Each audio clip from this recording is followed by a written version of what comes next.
Porque eu sei que uma das minhas funções é apresentar ele a Deus. É muito comum trazer Sim. esse assunto à tona. Qual o motivo que você tem pra agradecer? Pelo que você é grato. Se a gente não encontra amor no evangelho, a gente não vai encontrar amor em nenhum outro lugar, porque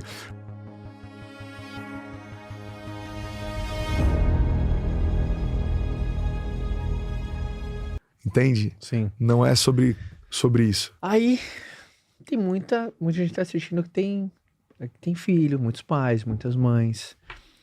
Pelo menos no meu entendimento, uma das minhas funções como pai é apresentar Deus para meus filhos. Sem dúvida. E uma das minhas funções para meus filhos é, no Natal, trazer o real significado. Aí pensa num papai e numa mamãe que tá olhando assim, mas eles, cara, como é que no Natal eu consigo transmitir pro meu filho? Como você fez em casa, sabe? Como que você acha? Obviamente, não existe uma verdade universal. Sim. De cada um do jeito que se sente mais confortável. Mas eu vejo que, por exemplo, eu fico muito feliz. Eu tava rezando ontem com o Theo. Sim. E ele falou assim, papai, posso puxar a oração hoje? Eu falei assim, claro, filho, puxa a oração hoje. E aí ele agradeceu pelo dia, ele agradeceu pela nossa família, ele agradeceu porque a gente tá saudável, que ele fez um gol ontem, que Jesus abençoe a gente pra que nenhum mal aconteça e tal. Que demais. E puxou um Pai Nosso.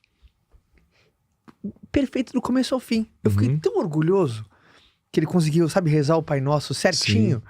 E a gente reza toda noite o Pai Nosso e tal. E, obviamente, as pessoas podem achar, mas eu fiquei muito feliz. Porque eu sei que uma das minhas funções é apresentar ele a Deus. Eu vejo que o Natal é uma boa oportunidade para as pessoas falarem disso. Sem dúvida. O que você aconselha? Cara, como é que você faz com...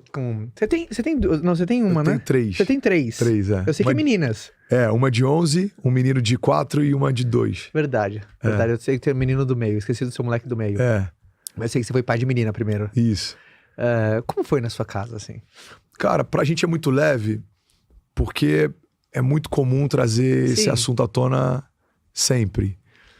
Mas eu acho que talvez duas dinâmicas que fazem muito sentido. Uma, talvez na mesa. Eu amo a mesa. Então, antes de cear, cada um agradecer qual o motivo que você tem para agradecer, pelo que você é grato. Orar e propor, talvez, falar um pouco sobre isso. O que Jesus fez? Filho, o que Jesus fez na tua vida esse ano? O que você tem para agradecer? Amor, o que você quer falar sobre esse ano? Tem algo especial que você quer agradecer a Jesus? Eu acho que é impossível começar assim e não ir para um lugar mais alto. Boa. É impossível começar assim e o nosso coração não se quebrantar. A Bíblia fala que um coração quebrantado ele não rejeita. Eu acho que o quebrantamento do coração é algo que dá acesso a muitas outras realidades em Deus. Coração fechado, ele é inacessível, mas um coração que está aberto, cara, ele é uma fonte. Então, se começa trazendo esse entendimento e esse senso de gratidão, vai sempre para um lugar mais alto.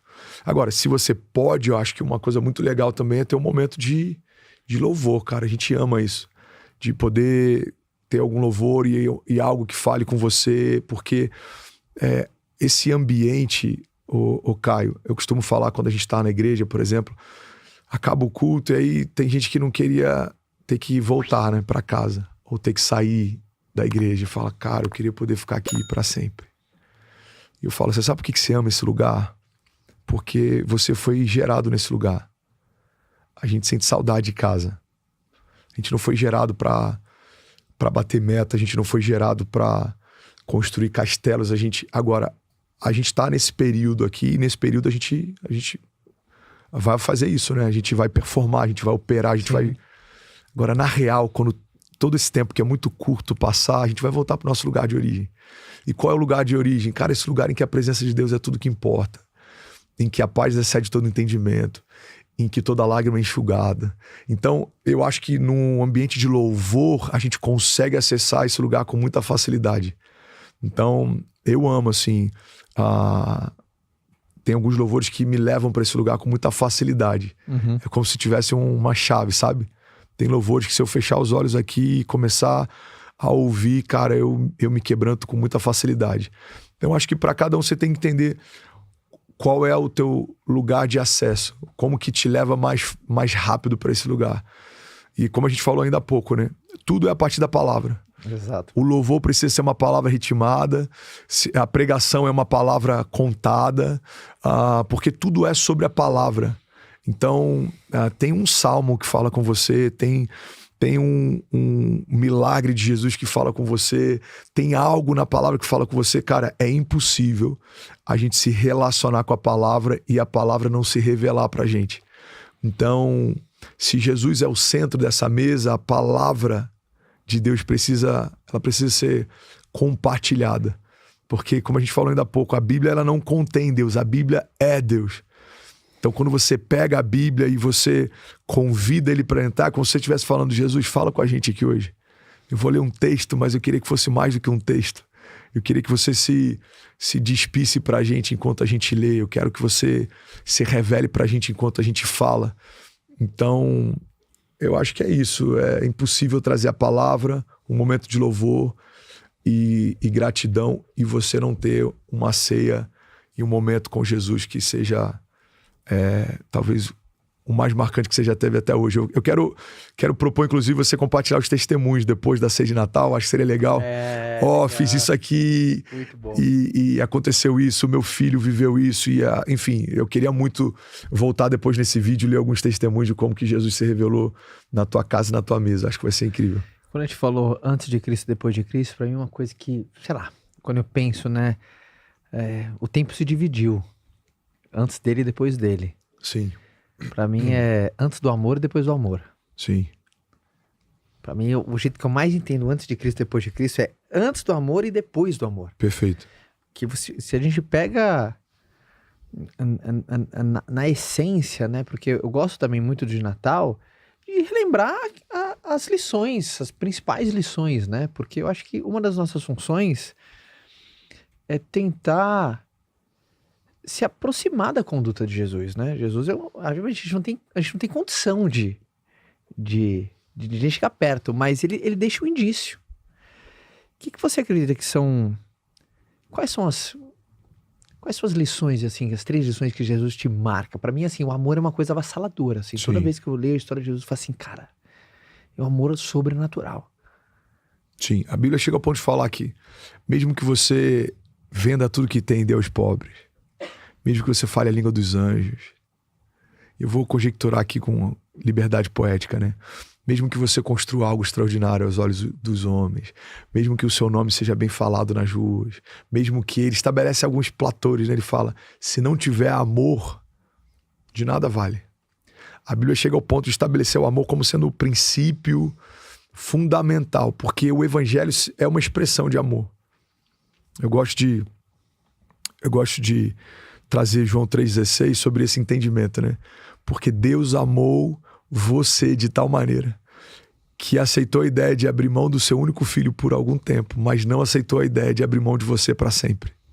João 3,16 fala sobre esse amor, cara. Nossa. É tão avassalador ao ponto dele ter um único filho e ainda assim aceitar a possibilidade de vê-lo sangrar para poder ter de volta a criação.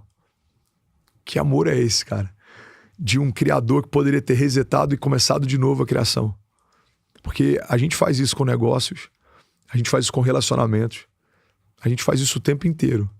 Cara, não deu certo? Bora, recomeça. Não deu certo? Fecha, abre outra. Não deu certo? Vou esquecer que isso um dia aconteceu, vou recomeçar. Então Deus vê o pecado entrando na criação, só tinham 2, cara. A gente não tá falando nem de uma criança que engatinhava, só tinham 2. Não tinha uma criança no meio, não tinha uma geração inteira no meio. Ele poderia olhar e falar assim, cara, vou fazer de novo. E de novo. E de novo. Mas que amor é esse a ponto de olhar para 2 e não abrir mão da criação? É porque não eram só 2, já havia você estabelecido. Já havia o Benício estabelecido, já havia os filhos dos nossos filhos estabelecidos.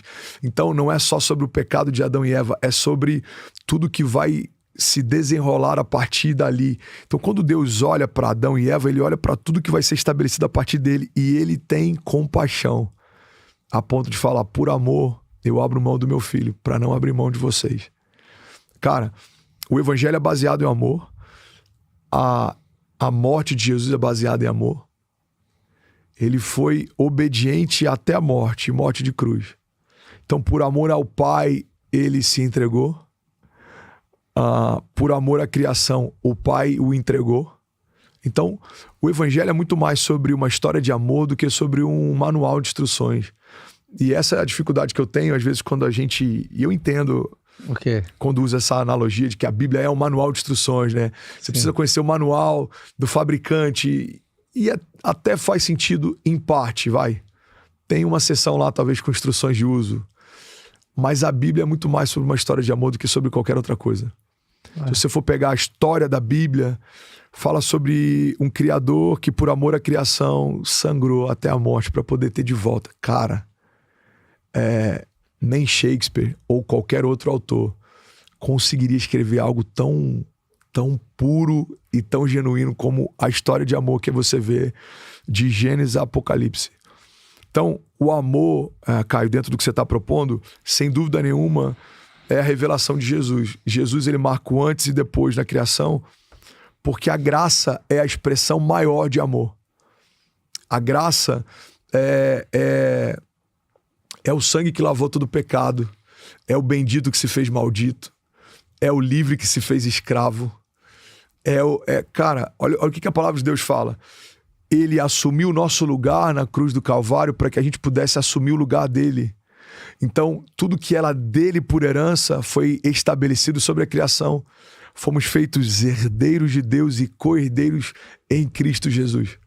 Então, o que eu entrego para Jesus na cruz? Eu entrego a minha maldição, o meu pecado. E o que eu recebo dele? A herança dele e a justiça. Então, eu entrego a minha enfermidade, eu recebo a cura. Eu entrego a minha ansiedade, eu recebo a paz.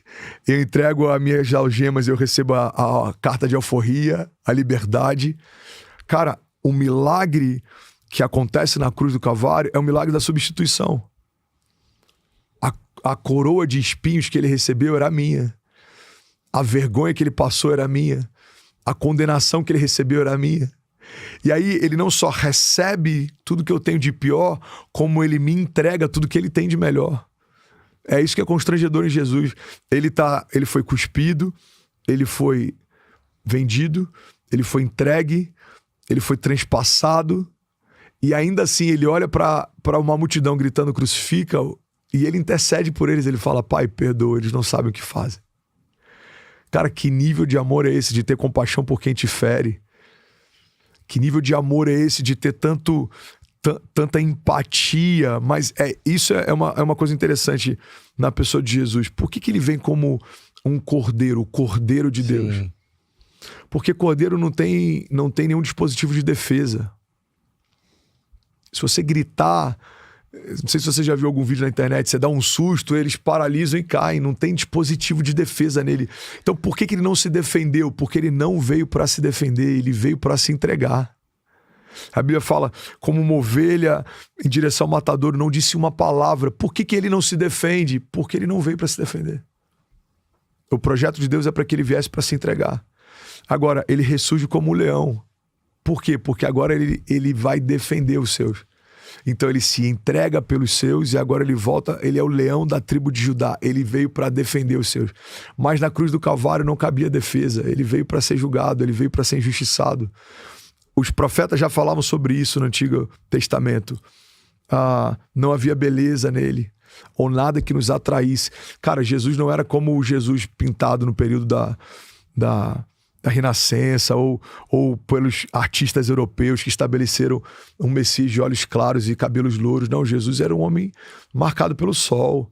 Jesus tinha feridas de sol, ele tinha marcas, ele tinha pés cansados, ele andava no deserto. Jesus era um homem rústico. A Bíblia fala que não havia beleza que nos atraísse nele. O que atraía as pessoas para Jesus? Era a graça. Quando ele abria a boca, fluía verdade. Quando ele tocava, saía milagres. Onde ele andava, algo sobrenatural acontecia. Mas ele era um homem comum, cara. Então, a gente precisa entender que ele foi feito maldito. Em outro momento a Bíblia fala, maldito todo aquele colocado sobre o madeiro. O bendito de Deus foi feito maldito. O Filho de Deus foi partido. Então, se a gente não encontra amor no Evangelho, a gente não vai encontrar amor em nenhum outro lugar, porque o Evangelho é a expressão exata do que é amor. Porque para pensar, Caio, você morreria pelos seus filhos, morreria? Sim. Qualquer pai. Esses dias eu vi um vídeo de um cara, eu não sei nem se é real, mas, cara, era um cara deixando uma mensagem pro filho e ele tava doando o coração pro filho. Uau. E aí eu vi aquele vídeo e falei, cara, só um pai faria isso. Eu sei que faria porque eu faria. Mas eu não faria isso por ninguém mais além dos meus filhos. Eu não faria isso por um estranho. Eu não faria isso por um amigo. Mas foi exatamente isso que o Filho de Deus fez por nós, cara. Ele abriu mão da vida. Por qualquer um. Por todos. Pra gente poder voltar a viver. Então, a gente até brincou sobre o Black Friday no início, né? Sim. O dia que o sol se recusou a brilhar, cara, foi tão forte que as rochas se partem, era dia, se fez noite, houve escuridão sobre a face da terra, porque pela primeira vez na história da criação, desde a eternidade passada, o Filho de Deus acessou a morte. Cara, isso a gente precisa de muito entendimento para acessar o que de fato acontece quando Jesus morre. Não é um homem só morrendo. É Deus acessando a morte para que a criação que caminhava em morte pudesse então acessar a vida. É Ele tocando o Hades, o Sheol, é Ele tocando o inferno para que a gente pudesse tocar o céu. Então, cara, Ele é a expressão exata do que é amor. Jesus é a expressão exata de amor. Talvez você tá me ouvindo e você vai falar, cara, eu não acredito em Jesus. Eu te desafio a olhar a relação que você tem com seu filho e você não perceber amor disso. E aí você vai falar, não, eu tenho amor pelo meu filho, então eu te desafio a aprofundar o seu entendimento sobre amor e não ver Jesus nessa relação. A Bíblia fala que nós amamos porque Ele nos amou primeiro. Então, tudo que se estabelece numa família, toda relação de amor numa família, só existe porque a gente conheceu o amor antes. Muito bom. Você conheceu o amor antes, Caio. Mesmo que ninguém tivesse te apresentado a pessoa de Jesus ou os evangelhos, você só ama porque o amor te conheceu antes. Você pega a parábola do samaritano, olha que louco isso. O quê? A palavra fala o seguinte, havia um homem ferido, ele foi roubado, ele estava quase morto no meio do caminho. Então veio um levita e não fez nada por ele. Logo em seguida, veio um sacerdote e não fez nada por ele. E vindo então um bom samaritano de viagem, encontra um homem ferido e quase morto. E coloca óleo sobre suas feridas, vinho, pega ele no colo, leva para uma hospedaria, paga o preço e fala, cuida dele porque eu vou voltar. Cara, o bom samaritano nessa parábola é o próprio Jesus. É alguém que veio de um outro caminho. Por que ele estava de viagem? Porque ele não era da terra, ele veio para cá. Ele não veio do mesmo caminho que o homem. Ele veio de um caminho diferente. E quando ele coloca vinho novo e óleo sobre suas feridas, ele está falando de um novo nascimento, ele está falando de uma unção que despedaça o jugo, ele está falando de uma liberdade. Então ele pega um homem ferido, ele leva para uma hospedaria. Essa hospedaria é a igreja. Ele fala, cuida dele até eu voltar. E ele paga o preço. Então o que a gente precisa entender? Jesus fez o que nenhuma religião poderia fazer. Jesus fez o que nenhum religioso poderia fazer. Porque só quem era livre poderia libertar o homem do pecado. Só quem era sarado poderia trazer cura sobre toda enfermidade. Só quem era filho poderia estabelecer paternidade. Então, cara, a história do evangelho ela é apaixonante. Porque fala a respeito do único Filho de Deus se tornando primeiro de muitos. Ele abriu o caminho. Qual das histórias de Jesus, não vou falar que você mais gosta, porque seria difícil essa expressão, mas qual você fala assim, cara, essa me marca, essa me pega, essa eu lembro quando eu conheci, falou, uau, qual?